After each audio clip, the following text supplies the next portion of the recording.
के अनुसार पूर्व काल में शिलाद नाम के एक ऋषि मुनि थे। वो ब्रह्मचारी थे। ब्रह्मचर्य का पालन करते करते शिलाद ऋषि मुनि को बुढ़ापा आ गया। अब उनके मन में एक भय सताने लगा। भय यह था कि बिना संतान उनकी मृत्यु के बाद उनका वंश समाप्त हो जाएगा। इसलिए उन्होंने अपने वंश को आगे बढ़ाने के लिए इंद्रदेव की कठोर तपस्या करने का निश्चय किया। एक दिन इंद्रदेव उनकी भक्ति से प्रसन्न होकर प्रकट हुए। हे मुनिवर, मैं आपकी भक्ति से अत्यंत प्रसन्न हूँ। मांगो, आपको क्या वर चाहिए? इंद्रदेव, मुझे वरदान दीजिए कि मुझे ऐसे पुत्र की प्राप्ति हो जिसे मृत्यु छू भी ना सके। मुनिवर, ऐसा पुत्र देने में तो मैं असमर्थ हूँ। आपकी इच्छा तो केवल देवों के देव महादेव ही पूरी कर सकते हैं। आप महादेव की तपस्या कीजिए, वो आपकी मनोकामना जरूर पूरी करेंगे। इंद्रदेव के कहे अनुसार शिलाद घने जंगलों के बीच बैठकर महादेव की कठोर तपस्या में जुट जाते हैं और कई सालों की कठोर तपस्या के बाद उनकी भक्ति से प्रसन्न होकर महादेव उनको दर्शन देते हैं। शिलाद, हम तुम्हारी तपस्या से प्रसन्न हुए।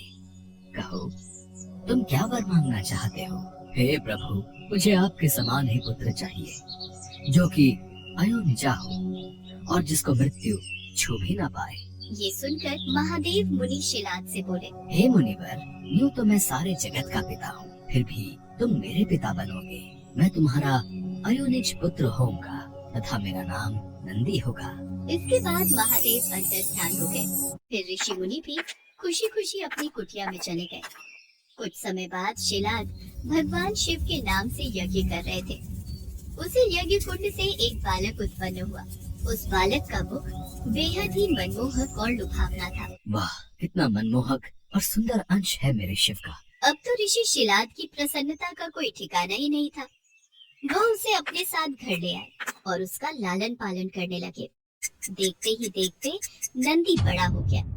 5 साल का होते ही शिलाद मुनि ने नंदी को संपूर्ण वेदों और अन्य शास्त्रों का भी अध्ययन करवाया। और फिर जब वो 7 वर्ष का हुआ तो एक दिन ऋषि शिलाद के घर मित्र और वरुण नाम के 2 सन्यासी आए। ऋषि शिलाद की आज्ञा से नंदी ने दोनों सन्यासियों का खूब आदर सत्कार किया, उन्हें भोजन कराया। खाइए मुनिवर, खाइए। अगर आपको किसी और चीज की भी आवश्यकता है तो मुझे बताइए। नहीं नहीं, हमारा पेट भर गया, हमें और कुछ नहीं चाहिए। आपका बहुत बहुत शुक्रिया। ऋषि शिलाद के घर मिले इस सेवा भाव से दोनों सन्यासी अत्यधिक प्रसन्न हुए। जाने से पहले दोनों सन्यासियों ने शिलाद ऋषि को लंबी उम्र और खुशहाल जीवन का आशीर्वाद दिया और नंदी को बिना आशीर्वाद दिए ही जाने लगे। अगर आप बुरा न मानो तो मैं ये जान सकता हूँ कि आपने मुझ बूढ़े को तो आशीर्वाद दे दिया, लेकिन मेरे बेटे नंदी को नहीं। तब सन्यासियों ने बताया, हमें ये बात कहते हुए बेहद ही दुख हो रहा है, लेकिन सच तो यह है कि नंदी अल्पायु है, अर्थात उसकी आयु बहुत कम है। हाँ मुनिवर, उसके पास केवल 1 वर्ष का ही समय है। आपके इस पुत्र की आयु बहुत कम है, इसलिए हमने इसे कोई आशीर्वाद नहीं दिया। उन दोनों सन्यासियों की बातें सुनने के बाद अंदर जाकर शिलाद ऋषि नंदी को गले लगाकर फूट फूट कर रोने लगते हैं। तब नंदी अनजान बनते हुए उनसे पूछते हैं, पिताश्री, आपको ऐसा कौन सा दुख आ पड़ा जो आपका शरीर इस तरह कांप रहा है और आप फूट फूट कर रो रहे हैं? पुत्र, सन्यासियों ने बताया कि तुम अल्पायु हो और इस बात से मैं बेहद दुखी हूँ। तुम ही बताओ, मेरा ये दुख कैसे दूर होगा? पिता के मुख से ऐसी बातें सुनकर नंदी हंसने लगता है और कहता है, आपने मुझे स्वयं भगवान शिव के आशीर्वाद से पाया है, तो मेरे इस जीवन की रक्षा भी भगवान शिव ही करेंगे। आप इस बात की बिल्कुल भी चिंता न करो। फिर अगले दिन नंदी अपने पिता से आज्ञा लेकर महादेव की तपस्या करने के लिए भुवन नदी पर चले गए और वहां पहुंचकर वो नदी किनारे बैठकर शिव जी की कठोर तपस्या करने लगे। बालक नंदी की कठोर तपस्या देख महादेव कुछ समय बीत जाने के बाद नंदी के समक्ष प्रकट हुए, परंतु जब नंदी ने महादेव को देखा तो वो भूल ही गए कि वो लंबी उम्र के लिए तप कर रहे थे। तत्पश्चात महादेव ने कहा, नंदी पुत्र, मैं तुम्हारी तपस्या से बेहद ही प्रसन्न हूँ। मांगो, तुम्हें क्या वर चाहिए वत्स? प्रभु, मैं ताउम्र आपके सानिध्य में रहना चाहता हूँ। मुझे सदा के लिए अपने चरणों में जगह दे दीजिए। हे शिलानंदन, तुम्हें मृत्यु का भय कहाँ? तुम तो मेरे ही समान हो। तुम अजर अमर बनकर सदा मेरे संग ही रहोगे। तुम पर सदा मेरा प्रेम बरसता रहेगा। मेरी कृपा से तुम पर जन्म मृत्यु अपना प्रभाव नहीं डाल सकेंगे। तत्पश्चात शिवजी ने पार्वती माता से कहा, हे देवी, मैं नंदी का अभिषेक करके इसे गणाध्यक्ष बनाना चाहता हूँ। इस विषय में आपकी क्या राय है? महादेव, आप नंदी को गणाध्यक्ष पद प्रदान कर सकते हैं, क्योंकि परमेश्वर यह शिलानंदन मेरे लिए पुत्र सरीखा है। इसलिए नाथ, ये मुझे बहुत ही प्यारा है। महादेव ने अपने अतुल बलशाली गणों को बुलाकर उनसे कहा, गणनायकों, आज से ये नंदीश्वर तुम लोगों का स्वामी होगा। मैं धन्य हो गया प्रभु, मैं धन्य हो गया। इस प्रकार नंदी के समर्पण से प्रसन्न होकर भगवान शिव ने नंदी को पहले अपने गले लगाया और उन्हें बैल का चेहरा देकर उन्हें अपने वाहन, अपने गुणों में सर्वोत्तम के रूप में स्वीकार कर लिया।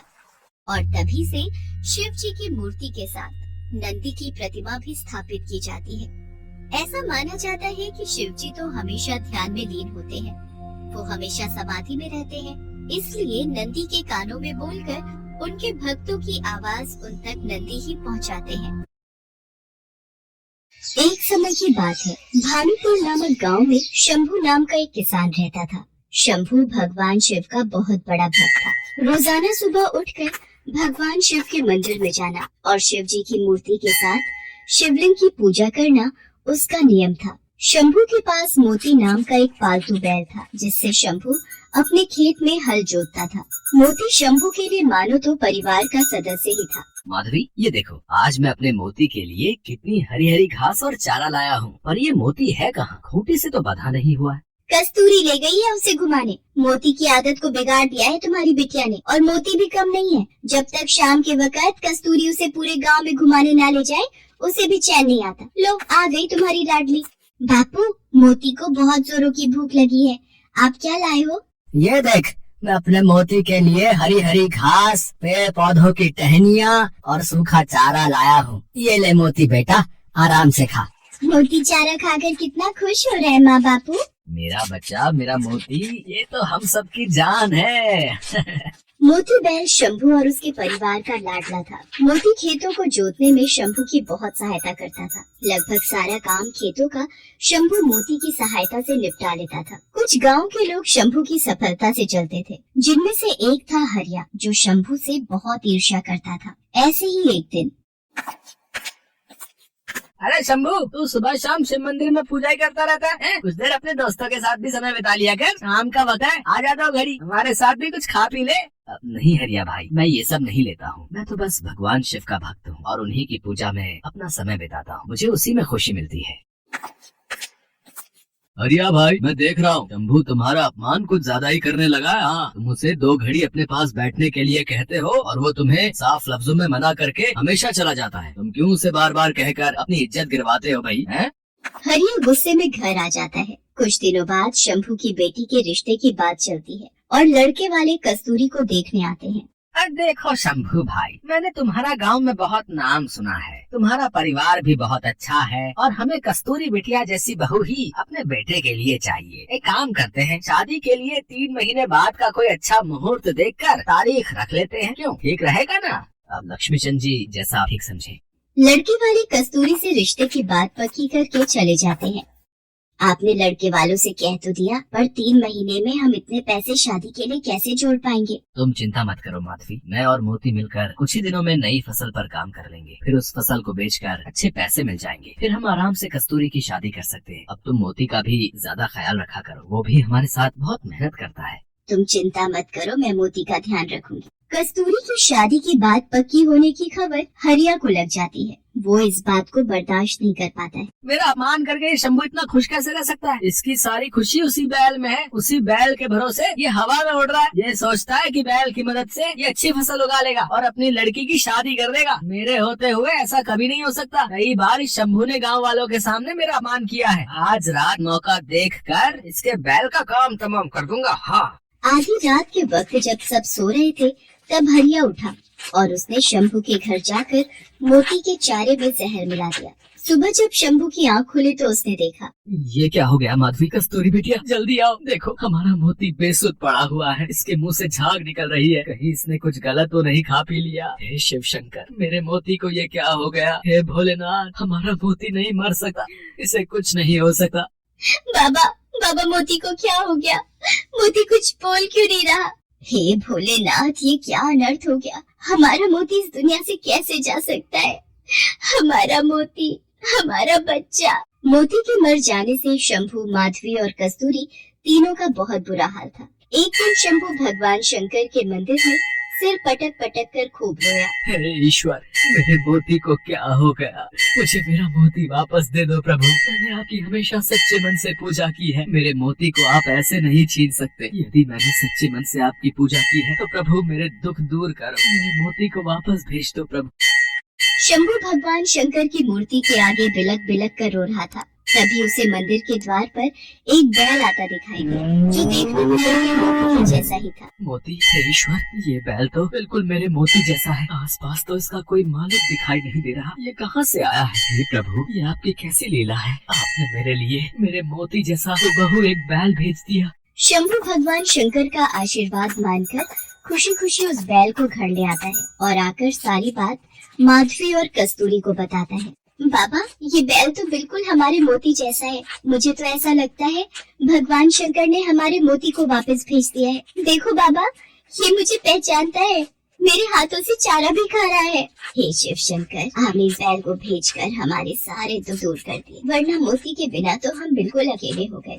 मोती के रूप में उस बैल के आ जाने से शंभू की सारी परेशानी दूर हो गई थी। मानो उस बैल में ऐसा क्या जादू था कि मोती जब शंभू के साथ उस बैल से हल जोतता तो मिनटों में काम पूरा हो जाता। कुछ ही दिनों में शंभू के खेत फसल से लहराने लगे। फसल पककर तैयार हो गई। शंभू ने उसे अच्छे दामों में बाजार में बेच भी दिया। कस्तूरी की शादी के दिन नजदीक आ रहे थे। शंभू उस बैल की मदद से खेत पर बहुत जल्दी काम करने लगा था। ये बात जब हरिया को पता चली तो उसने दोबारा अपनी चाल चलने की सोची। शंभू की तो खुशी का ठिकाना ही नहीं है, बड़े जोर शोर से अपनी बेटी की शादी की तैयारियां कर रहा है। इसके पास दूसरा बैल जब से आया है तब से ये ज्यादा खुश दिखाई दे रहा है। मुझे इसके दूसरे बैल को भी मारना होगा। सब सो चुके हैं, जल्दी से इस बैल के चारे में जहर मिला देता हूँ, ये भी मोती के पास ऊपर पहुँच जाएगा। हरिया जैसे ही उस बैल के पास जाता है, बैल मानो किसी जादुई शक्ति से अपनी रस्सी खोल लेता है और हरिया के पीछे भागने लगता है। हरिया चिल्लाता है, कोई बचाओ, बचाओ, मुझे ये बैल मार देगा, मुझे मार देगा, मुझे माफ कर दो, मुझे माफ कर दो, मैं ऐसी गलती दोबारा नहीं करूँगा। मोती बेटा रुक जाओ, हरिया के पीछे मत भागो। शंभू भाई, मुझसे गलती हो गई, मैंने ही तुम्हारे पहले बैल को जहर देकर मारा था, मैं इसे भी जहर देकर मारने वाला था, और पता नहीं ये बैल कोई जादुई बैल है, इसने अपनी रस्सियाँ खोल ली और मेरे पीछे भाग पड़ा। इससे कहो मुझे माफ कर दे, मैं आज के बाद कभी भी किसी के साथ गलत नहीं करूँगा। जैसे ही हरिया अपनी गलती मानता है, वो बैल शांत हो जाता है और वापस शंभू के पास लौट आता है। गांव के लोगों की सलाह पर हरिया को उस गांव से निकाल दिया जाता है। हरिया को उसके किए की सजा मिल जाती है। शंभू धूमधाम से अपनी बेटी कस्तूरी की शादी करता है। शंभू और माधवी उस बैल को भगवान शंकर का आशीर्वाद मानकर उसके साथ खुशी खुशी रहने लगते हैं।